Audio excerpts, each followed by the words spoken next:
Hace un par de semanas estuve compartiendo un tema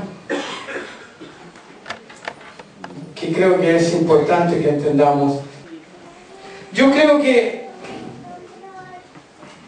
desde que Jorge vino en noviembre del año pasado y nos compartió acerca del querigma, hemos ido, espero, teniendo una mejor comprensión de lo que significó la obra redentora de Cristo en la cruz en favor nuestro.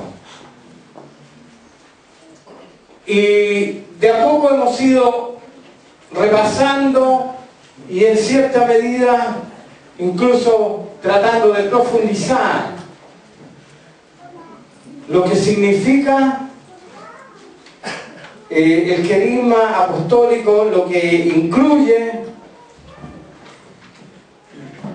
y hemos hablado de algunas cosas, igual como Jorge nos habló, de algunas cosas que no se vieron en el momento en que ocurrieron los hechos, ¿verdad?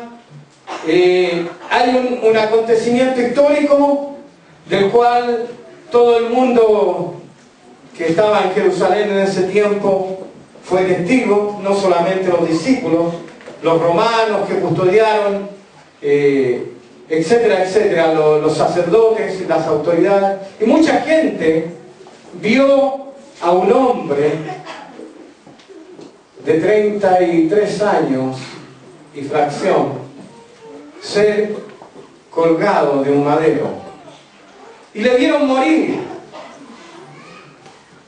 Pero para la gran mayoría de las personas de la época, eso no era ninguna novedad. La cruz, en esos tiempos, era, por decirlo de alguna manera, pan de todos los días. Era habitual ver gente crucificada. Así que no es ese, por así decirlo, el mayor impacto. Y tal como se nos ha compartido ya en más de una ocasión, lo más trascendente de la cruz estuvo en el plano de lo invisible. No es ni mi ánimo ni mi intención restarle ningún valor a la parte, al aspecto físico y visible del sacrificio de Cristo, en modo alguno. Pero las consecuencias espirituales que este sacrificio supremo de Cristo en la cruz fueron y son mucho más trascendentes para nosotros. Así que Lito anteriormente, como decía la vez pasada, nos compartió acerca del Cordero de Dios que quita el pecado del mundo y cómo Cristo en la cruz entonces llevó todos nuestros pecados. Y aunque este no es mi tema, yo después, reflexionando acerca de esto, realmente me impresionaba, hermano, me maravillaba de lo que eso significa. Cuando Juan el Bautista declara, mirando a Jesús, he aquí el Cordero de Dios que quita el pecado del mundo, yo creo que ni siquiera Juan tuvo la real comprensión de lo que eso significaba.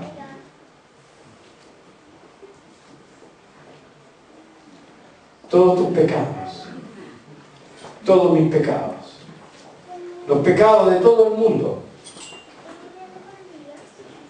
los llevó Cristo en la cruz y pagó por cada uno de ellos. ¿Sabes tú que no se quedó ningún pecado sin pagar por Cristo? Y cuando un día nos presentemos delante del Padre, en nuestro prontuario digo, al final de toda una lista de pecados y de transgresiones, va a haber una suma, pero sobre esa cifra va a haber un timbre que va a decir cancelado. Y va a tener día y hora. ¿Saben ustedes que tus pecados y mis pecados fueron cancelados un día viernes a las 3 de la tarde por Jesucristo?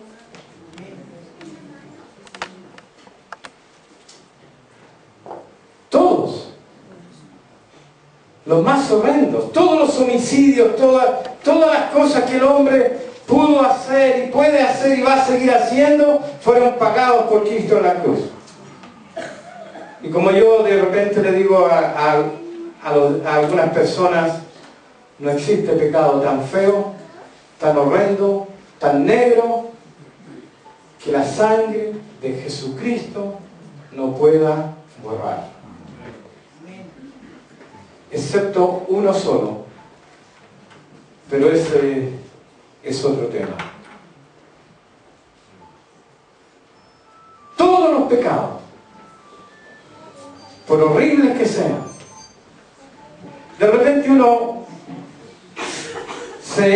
incluso casi se escandaliza al ver y al escuchar en las noticias o enterarse de situaciones tan horrendas, de madres que matan a sus hijos o cosas por el estilo. Pero ¿saben qué? Eso tan horrendo lo pagó Cristo. Y si esa persona se arrepiente y se vuelve al Señor, la sangre de Cristo es poderosa para limpiar y para borrar todo pecado. Como dije, no es mi tema, así que paro aquí. Pero junto con esto hay otro acontecimiento que ocurrió en esa cruz y que nadie vio, del cual solamente los testigos que pudieron verlo no eran de carne y hueso, sino que eran personas, seres espirituales, como Dios el Padre, como todos los ángeles de Dios y también la fuerza de tinieblas.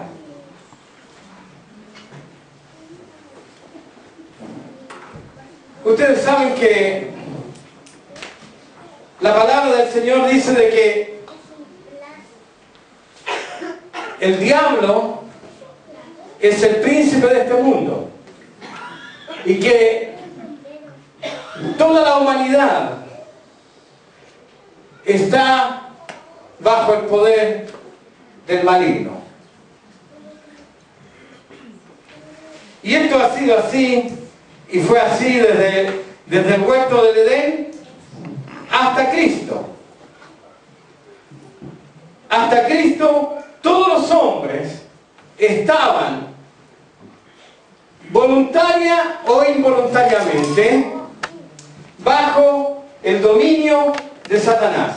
Y no había ninguna manera de librarse de ese yugo de esclavitud.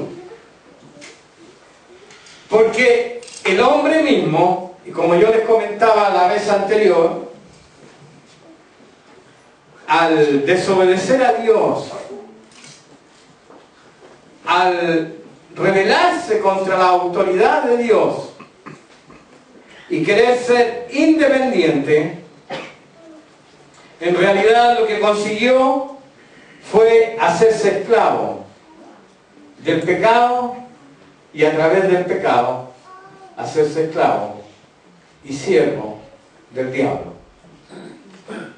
Entonces, todos los hombres y mujeres, obviamente, desde Adán hasta Jesús, no tenían ninguna, pero absolutamente ninguna posibilidad de librarse de esta esclavitud.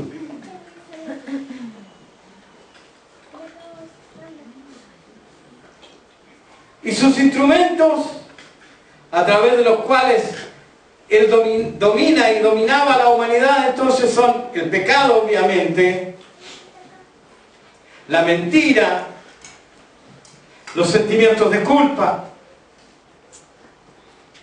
las acusaciones, la condenación, el temor a la muerte, etcétera, etcétera, etcétera. O sea, el diablo usaba y ha usado históricamente todas estas cosas para mantener esclavizado al hombre, atado y condenado. Yo no sé si ustedes alguna vez, antes de conocer a Cristo, tuvieron sentimientos de culpa, por ejemplo.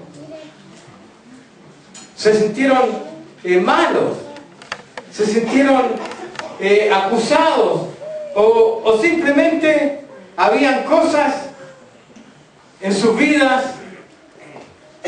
de las cuales no podían zafarse. Hábitos, pecados, prácticas de diferente índole que gobernaban nuestras vidas. Y aunque nosotros no sabíamos, detrás de todo eso estaba Satanás.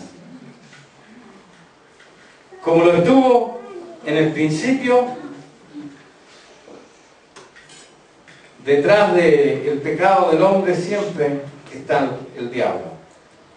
Y no es que le vamos a echar la culpa al diablo de nuestros pecados, porque somos responsables de ellos.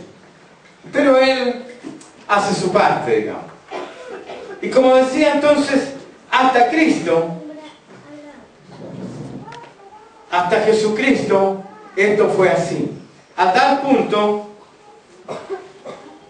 que si nosotros leemos en los evangelios, en Mateo por ejemplo, cuando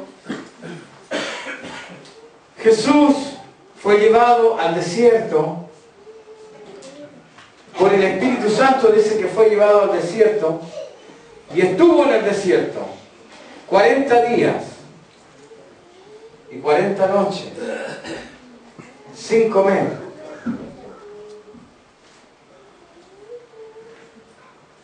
Dice que al final de ese ayuno de 40 días, a Jesús le pasó lo que le pasa a cualquier persona, ¿verdad? A mí me pasa después de media mañana nomás, así que... Dice que tuvo hambre. Jesús tuvo hambre. Y entonces vino el diablo para tentarle. Y si nosotros reflexionamos un poco, ¿con qué tentó a Eva? Con comida, con un fruto. Y viene a Jesús nuevamente para tentarle cuando tenía hambre. O sea, nuestros apetitos son una buena herramienta que Satanás usa para dominarnos, para tentarnos. ¿Y qué le dice entonces? Bueno, si eres hijo de Dios, di que estas piedras se conviertan en pan, etcétera, etcétera. Pero luego dice de que le llevó a un monte alto y le mostró todos los reinos de la tierra. No me preguntes cómo lo hizo, pero le mostró todos los reinos de la tierra. ¿Y qué hizo? Le dijo: ¿ves todo esto? Este pechito gobierna todo esto. Obviamente no usó esas palabras, pero dijo, todo esto que tú ves, a mí me ha sido entregado. Y como yo decía la vez anterior, quizá la única vez que Satanás dijo la verdad fue en ese momento. Ustedes saben que el diablo es padre de mentira, pero en ese momento estaba diciendo la verdad. El hombre no solamente se hizo esclavo de Satanás, sino que entregó toda la autoridad al diablo a través de ese acto. Pero como el diablo es patudo, no se quedó ahí, sino que le dice al Señor, ahora, toda esta gloria, estos reinos, te los voy a dar a ti. Si postrado me adoras. Qué desfachatez, ¿no? Qué desfachatez del diablo. Como yo decía,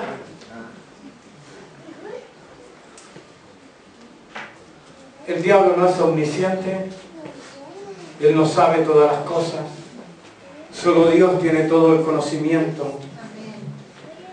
Y él ignoraba. En ese momento, Satanás ignoraba lo que había de acontecer 3 años más adelante.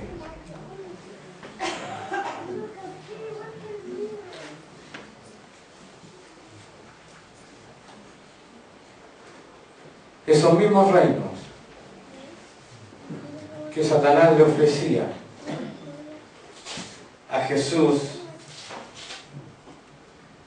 Cristo había de recuperarlos para Dios en la cruz.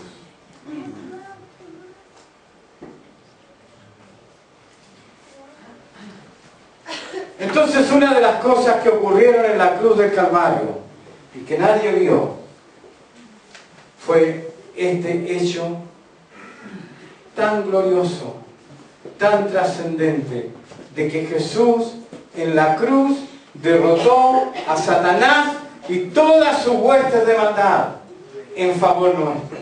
Cristo en la cruz del Calvario con su muerte no solamente quitó nuestros pecados, sino que derrotó a nuestro adversario, derrotó a aquel que nos tenía esclavizados, a aquel que había subyugado al hombre por miles de años, desde el jardín del Edén hasta la muerte de Cristo. El diablo era dueño y poseedor de toda la tierra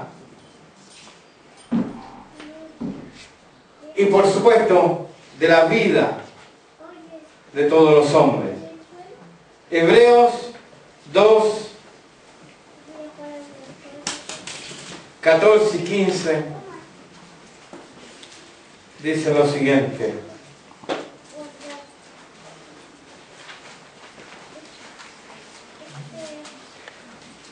así que, por cuanto los hijos participaron de carne y sangre, él también participó de lo mismo, para destruir por medio de la muerte al que tenía el imperio de la muerte, esto es, al diablo, y librar a todos los que por el temor de la muerte estaban durante toda la vida sujetos a servidumbre.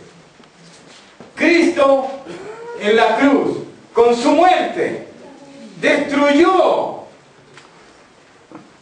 al que tenía el imperio de la muerte. O sea, lo venció, lo derrotó, lo dejó incapacitado, lo desarticuló.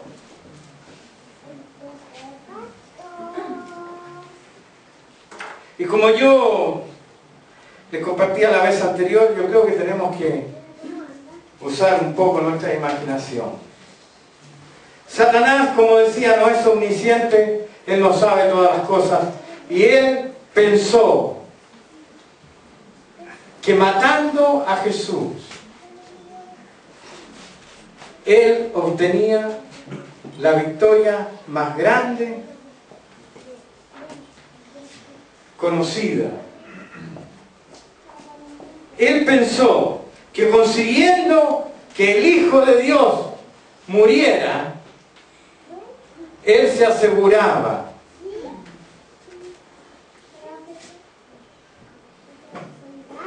un imperio, un reino, un gobierno permanente sobre, al menos sobre toda la humanidad. Pero Él ignoraba las consecuencias de lo que Él mismo estaba provocando. Y yo me imagino cuando Cristo estaba colgado en la cruz, y aún antes, cuando Cristo estaba siendo juzgado, la gente gritaba: crucifícale, crucifícale, y luego le llevaron, y los soldados le injuriaron, y la gente se mofaba, y muchos decían: este que a muchos salvó no es capaz de salvarse a sí mismo, etcétera, etcétera, etcétera. Detrás de todo eso, no dudo de que estaban todos los poderes de tiniebla, creyendo que con eso estaban triunfando. Y yo me imagino la gran algarabía, el gran festejo, toda la alegría que debe haber tenido Satanás y todos sus demonios cuando Cristo estaba ahí colgado, a punto de expirar. Yo me imagino que había fiesta en el reino de tinieblas. Ya me imagino Satanás con sus secuaces ahí, sus más cercanos, abrazándose y diciéndose: ¡ah, al fin lo logramos! ¡Al fin va a morir! ¿Ah? ¡Tenemos victoria!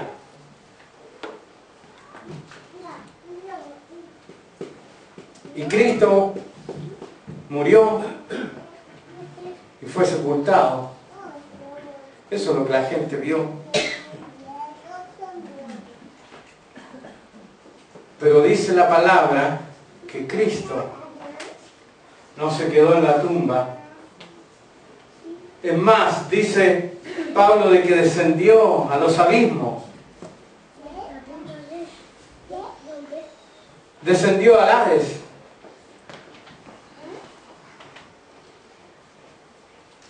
Para dar testimonio de su victoria. Pero en ese momento Él agarró, como yo decía, y perdónenme la expresión vulgar, al diablo por el cogote, si se puede decir así, ¿verdad? Lo agarró con una mano, lo puso contra la pared, le quitó las llaves del infierno y de la muerte, y luego lo exhibió públicamente, como dice la palabra, triunfando. Triunfando. Cristo derrotó al diablo en la cruz. Y cuando Satanás festejaba su victoria, Cristo resucitó. Aleluya. Se levantó de entre los muertos.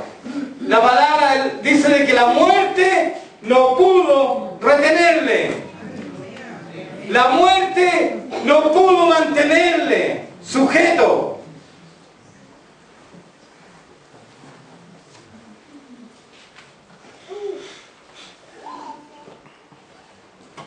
Y entonces se consumó nuestra gran victoria. Cristo destruyó entonces el imperio del diablo en favor nuestro. Colosenses capítulo 2,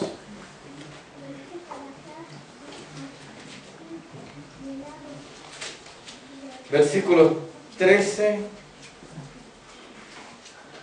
al 15, dice: y a nosotros, estando muertos en pecado y en la incircuncisión de nuestra carne, os dio vida juntamente con Él, perdonando todos los pecados y anulando el acta de los decretos que había contra nosotros, que nos era contraria, quitándola de en medio y clavándola en la cruz y despojando a los principados y a las potestades, los exhibió públicamente, triunfando sobre ellos en la cruz. Aleluya. ¿Sabes tú que Satanás tenía un decreto, tenía un acta, como dice aquí, contra ti y contra mí? Había un documento legal que nos acusaba y que nos condenaba y que decía de que tú y yo somos culpables de morir, somos culpables de pecado y que, como dice Romanos, la paga del pecado es la muerte. Así que tú y yo estábamos condenados a muerte por esa acta que estaba establecida contra nosotros. Como yo decía, había una larga lista de pecados de los cuales tú y yo éramos culpables. Pero ¿qué dice aquí? Que Cristo tomó ese documento, lo clavó en la cruz y lo anuló por su sangre. Ese documento que decía de que tú y yo estábamos obligados a servir al pecado, que ese documento que decía que tú y yo éramos esclavos del diablo, fue clavado por Cristo en la cruz y borrado por su sangre. Y como dice aquí, Él entonces despojó a los principados y a las potestades de toda autoridad sobre tu vida y sobre mi vida. Y Gálatas 3 dice que Cristo se hizo maldición por nosotros. Lo vamos a leer mejor. Gálatas 3 y 14 dice: Cristo nos redimió de la maldición de la ley, hecho por nosotros maldición, porque está escrito: maldito todo el que es colgado en un madero, para que en Cristo Jesús la bendición de Abraham alcanzase a los gentiles, a fin de que por la fe recibiésemos la promesa del Espíritu. Jesús llevó nuestra maldición. Él se hizo maldición por nosotros, para que a nosotros, los gentiles, alcanzásemos la bendición de Abraham. Jesús derrotó al diablo y a todas sus huestes de maldad en favor nuestro. La victoria está conseguida. Pero alguien podría decir entonces, pero ¿y cómo entonces? ¿Cómo entonces yo todavía soy atacado? ¿Cómo entonces todavía tengo luchas?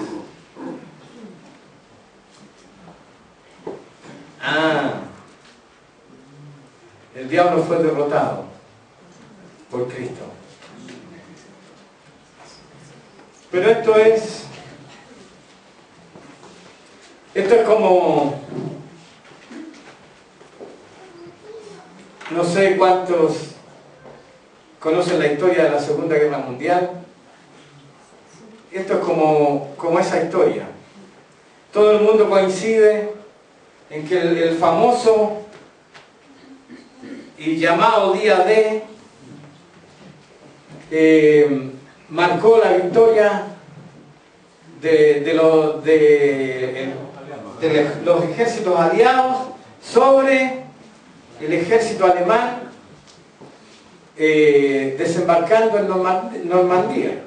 Ese día todo el mundo dice de que se concretó y se marcó la victoria, pero de ahí para adelante pasó un tiempo todavía hasta que esta victoria se hiciera efectiva y real.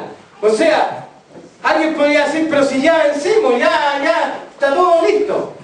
Pero había que terminar, ¿verdad?, de reducir los últimos bastiones del ejército alemán que todavía seguían luchando. Y en algunos casos, incluso, se dio que algunos, por no enterarse de que la guerra, cuando ya incluso el armisticio se había firmado y la guerra había concluido, en algunos lugares había gente que seguía luchando porque no se había enterado de que ya la guerra había terminado. Incluso yo recuerdo años atrás haber visto una película al respecto que se trataba de dos hombres, un japonés y un americano, que estaban solos en una isla y ellos peleaban entre ellos y no sabían que habían pasado años ya de que la guerra había terminado, pero seguían luchando y eran los únicos que estaban ahí. Bueno, un poco así es la cosa con nosotros. Jesús derrotó al diablo y le despojó de la autoridad que tenía sobre nosotros. Ya no estamos obligados a obedecerle. Romanos capítulo 6 dice de que nosotros no tenemos por qué presentar nuestros cuerpos para servir al pecado, sino más bien tenemos que presentar nuestros cuerpos como miembros y como instrumentos de justicia. Pero el diablo sigue luchando. El diablo sigue batallando contra nosotros. Ojo, no tiene el mismo poder, no tiene la misma autoridad. Colosenses 1:19 dice de que Cristo nos rescató de la potestad de las tinieblas y nos trasladó al reino de su amado Hijo. El diablo ya no tiene autoridad sobre tu vida, ni sobre mi vida, ni siquiera a través del pecado. Tú y yo somos libres para decidir servir a Dios con libertad. ¿Y cómo entonces? ¿Cómo esta victoria de Cristo en la cruz se hace efectiva y real para nosotros? Porque de repente uno escucha por ahí, no, es que el diablo me tentó. El diablo me hizo una zancadilla, dicen algunos. Santiago 4:7. ¿Qué dice Santiago 4:7? Sométanse a Dios, resistan al diablo. Ojo, sométanse a Dios, resistan al diablo y huirá de vosotros. Pero aquí hay tres aspectos o tres verbos que hay que conjugar. Primero dice, sométanse a Dios. Sométanse a Dios.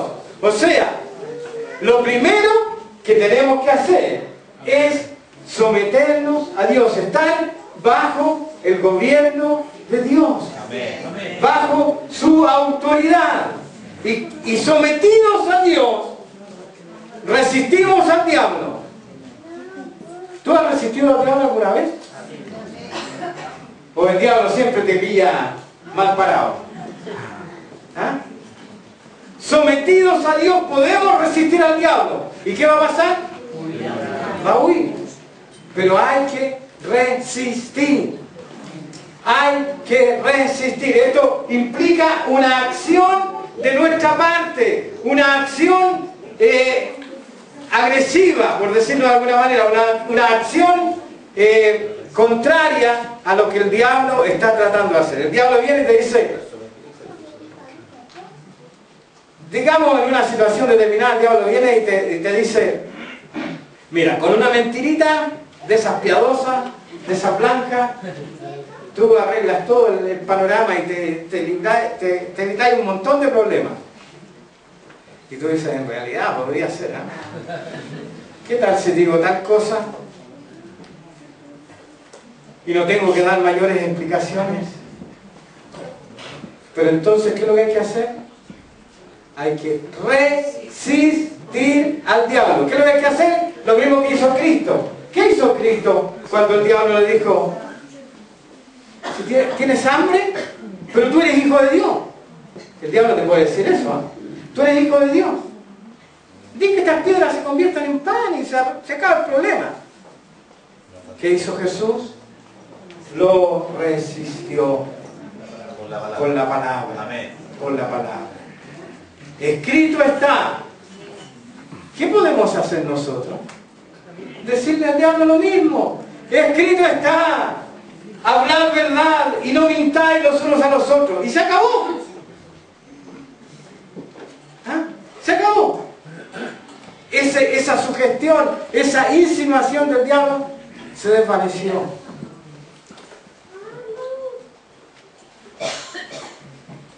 Primera de Pedro 5:9, por si todavía hay dudas al respecto. Hay otros pasajes que hablan de esto mismo. Al cual, hablando del diablo, obviamente, vamos a leer el 8 para que nos quede claro el contexto. Dice, sed sobrios y velad, porque vuestro adversario el diablo, como león rugiente, anda alrededor, buscando a quien devorar. O sea, el diablo anda ahí siempre, ¿ah? Dando vuelta, buscando a quien devorar. ¿Pero qué dice?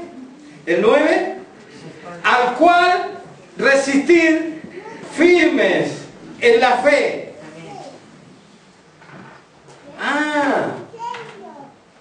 Al cual resistir firmes en la fe. O sea que si yo creo en la palabra, creo en Cristo, puedo resistir al diablo con mi fe. ¿Se dan cuenta? ¿Ah? El diablo siempre va a andar dando vueltas, tratando. Pero lo que nosotros, hermanos, tenemos que hacer es resistirlo, firme en la fe. Y obviamente, va, como dice Santiago, a tener Lucas 10:19, me encanta este pasaje. ¿Saben?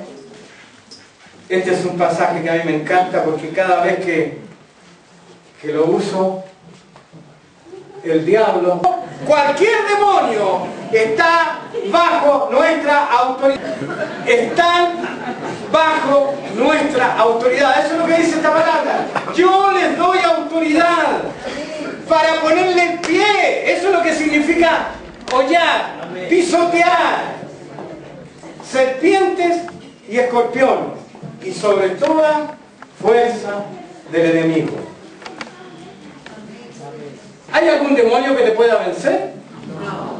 ¿El diablo puede vencerte? No. Cristo lo derrotó en la cruz. Amén. Para que nosotros también tengamos victoria sobre toda fuerza del enemigo. No debemos dejarnos engañar ni confundir por nuestro adversario. Él fue vencido en la cruz y nosotros con esa autoridad, no nuestra capacidad, no lo que yo soy, no porque yo soy encachado, tremendo o algo, sino por Cristo, por su victoria en la cruz, yo puedo vencer al diablo, puedo rechazarle, puedo resistirle y él tiene que huir.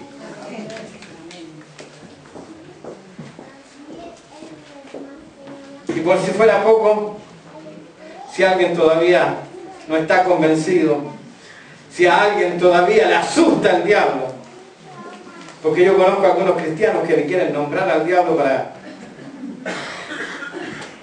para no asustarse.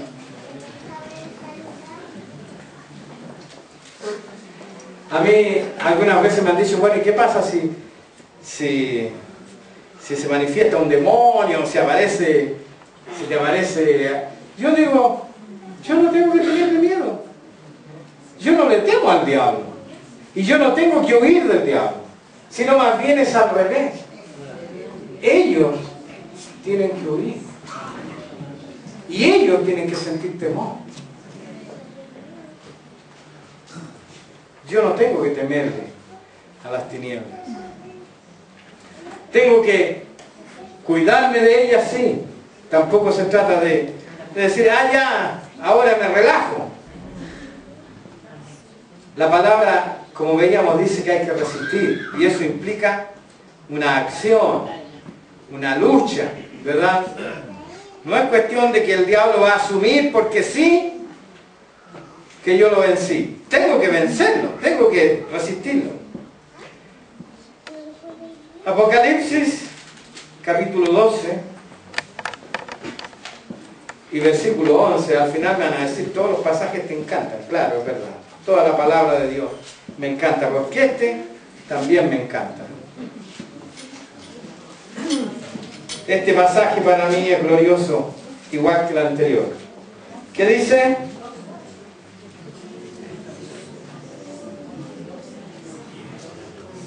El 10 dice, porque ha sido Apocalipsis 12, 11.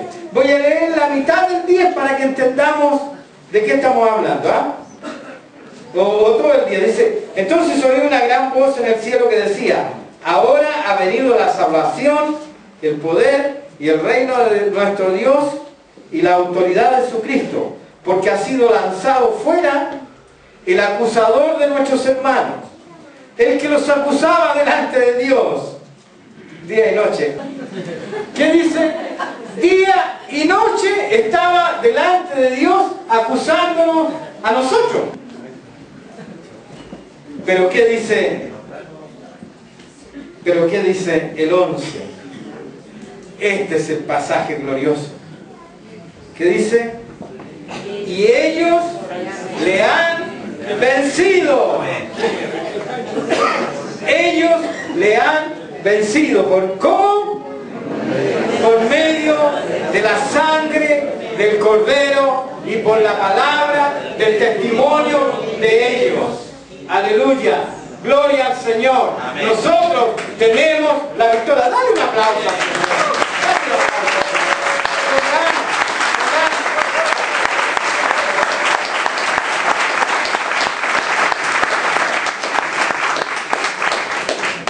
Antes cantábamos la victoria.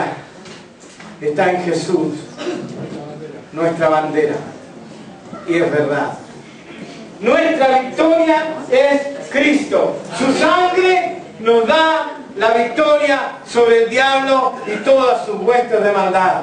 Ellos le han vencido por medio de la sangre del Cordero. Gloriosa sangre, bendita sangre, esa sangre que borró tus pecados, esa sangre que anuló el acta que era contraria, esa sangre vence al diablo.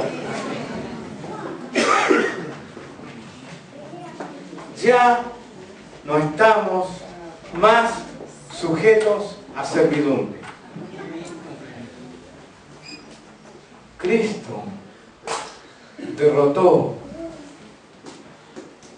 al diablo en la cruz a nuestro favor. Tú no tienes que hacer caso de sus sugestiones, de sus insinuaciones. No tienes por qué obedecerle más. Cristo nos ha dado todas las armas y todas las herramientas para vencer a Satanás. Nos dio su sangre, nos dio su nombre y más encima, como él mismo dijo, nos dio la autoridad para pisotearlo. Y Pedro, en una de sus cartas, al despedirse de los hermanos, les dice, hablando del diablo, le dice, al cual Cristo pondrá en breve bajo vuestros pies.